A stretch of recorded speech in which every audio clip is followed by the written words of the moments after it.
Hey guys, it's Ben, the Pro Say Coach.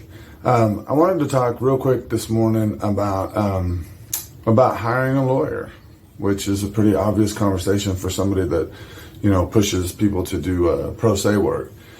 But a lot of you, you reach out to me after having spent 6 months, a year, 2 years, whatever, battling with a lawyer, and the stories are always the same. And I just wanted to kind of summarize a little bit of those for those of you that are either just starting this, trying to figure out what your next step is, where do I go from here? All your friends say, come on, man, you got to go hire a bulldog attorney.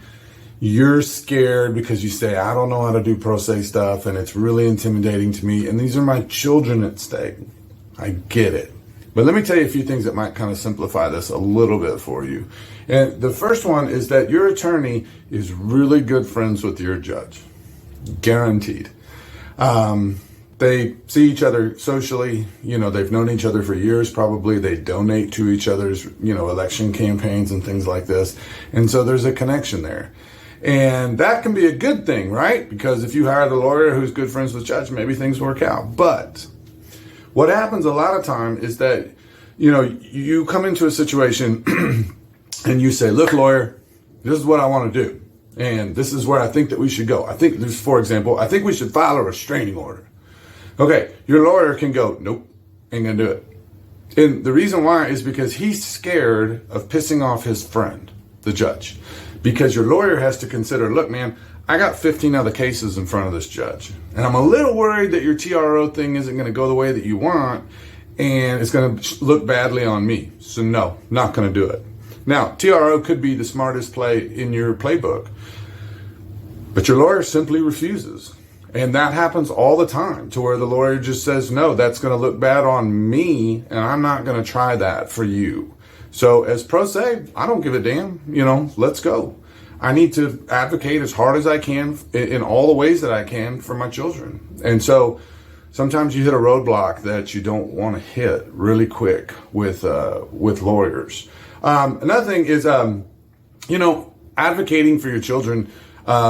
You're going to do it better than your lawyer. Your lawyer he barely knows your kids' names. He's probably never met them. He also isn't going to be emotionally knowledgeable of all the facts of what's going on in your case. And what I mean by that is that sometimes you're in a hearing and your ex is on the stand and your ex says, oh, Ben has never texted me asking for additional time with the children.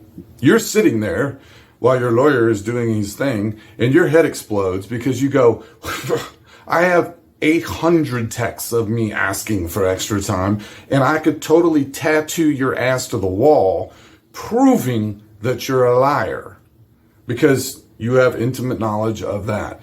Your lawyer moves on and doesn't confront that. And you are just gripping the edges of the table, and your face goes beet red, and you start sweating, and you just want to kill somebody, right? And so that happens all the time too, because your lawyer's not in tune with this. He didn't stay up the whole night before studying and thinking and feeling. He's not memorized all of your evidence. He's not memorized all of the history. He's not, he doesn't care like you do. These aren't his kids. They're yours. And so once you understand how to handle yourself in a hearing, you can take those opportunities when your ex goes, oh, Ben's never texted me. Boom. Okay, really? Hold on. Let me pull out my 3-ring binder of all the texts of me asking for extra time. Let's talk about that. Now, you just testified that I've never done it. I just presented 800 text messages. Would you like to change your testimony? Are you lying today? Do you know that that's called perjury? Court, I'd like for you to take notice that she just testified under oath that I never did this, yet fully knew that she had received 800 text messages from me. Maybe we could pay attention, court, and decide, whether who's telling the truth here, right? So that's number 2. And number 3 is, as pro se, you have the entire Texas Rules of Civil Procedure Family Law Handbook at your disposal. You can use anything. There's nothing requires a lawyer. You can file any document your lawyer can file and utilize it in any way you want to. You need to be smart and strategic about what you do. And so you got to study up. You got to work with guys like me, and you got to become a lawyer, basically. But there is an endless array of motions, pleadings, filings, and other things that you can utilize that are not difficult to continue your case in the most strategic way. So let's say, a temporary orders hearing doesn't go just the way you want. You could file a motion to reconsider. I want to take another crack at a few parts of this for the following, real actual reasons here. I want a motion to vacate. That ruling is completely unlawful. The list is endless. Now, your lawyer, though, when you come to him with this great idea, is going to say, Ben, you can't afford it, bud, because sure, I can do that. I'll file that for you. I need another $4,000. So you can only afford the justice. You can only get the justice that you can afford. And I don't know about you. I don't have the ability to build in my new $4,000 a month attorney fee to advocate for me in all the ways that I want. I can't do it.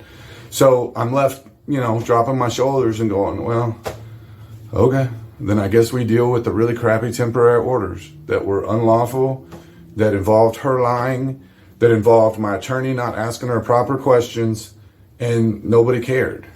So, man, as pro se, you have to rehuddle after these hearings and sit down and go, what happened, what got said, review your tape of the hearing, and then make some decisions and say, based on this, I think I want to move forward in this direction. I'd like to file this. I want to go ahead and double down on that and get cracking. It doesn't cost you $1. But a lawyer, it's going to cost you a lot of dollars. And so, you put all that together. Tell me who can drive your case better, an actual lawyer or you. I don't mean to make any of it sound simple, because it's not simple. Let me say that differently. It's not hard, okay? Once you understand what you're dealing with and what you need to file and what it needs to look like, it's not difficult. You do need to understand what your options are. But once you understand the options, and then once you choose an option, and then once you understand what that option needs to look like, it's not hard. It's not hard at all. So, if you'll double down, take a deep breath, get strong, advocate for your children, and fight for them, you will do better than your lawyer. You may not believe me today, but let me tell you how many horror stories that I deal with week in and week out of people going, Ben, I'm $25,000 into this, and literally nothing has happened. I have just cut checks. There's been lots of emails. There's been motions filed. We never go to court. All of a sudden, my attorney agrees on my behalf for some bullshit, agreement that I didn't want. And here I am, $25,000 later. I'm over it. So I got to figure out a new path every day. Every day I have that phone call. So, dig into it. Research a little bit about pro se work. Call me. I'm free to talk to on a consult call. Let's talk. I'll tell you exactly what I think you might want to do based on what I would do. If you think I'm crazy, then move on. But odds are, if nothing else, I can give you a pretty good idea, maybe some strategy, maybe a point in the right direction. It gives you thinking about some other things. But, don't be scared of it. Once you get into it and once you've gone to one hearing and done it yourself, 90% of your anxiety is going to leave, and you are going to feel better. You will, because you'll see how this system works. You'll see how your judge behaves. You'll see how opposing counsel behaves. You will pick up on little nuggets of their argument and understand a little bit better about how to attack it. You'll understand more about what your judge is really paying attention to. Sometimes people throw mud around the courtroom and the judge goes, shut up. And you learn real quick that judge isn't buying any of that. So I got to change the tactic. I got to go over here. He's not paying attention to my ex about that. So that's good. So I don't have to worry about that anymore. And you can move forward. Guys, you can do it. You can do it. And you can keep your retirement in check, and you can pay for your kids' college tuition. That's so depressing to me sometimes when I see a mom and a dad and they fight, and they fight. And then later they sit down and realize that they spent $200,000 between the two of them jacking around in court, only to ultimately settle in mediation.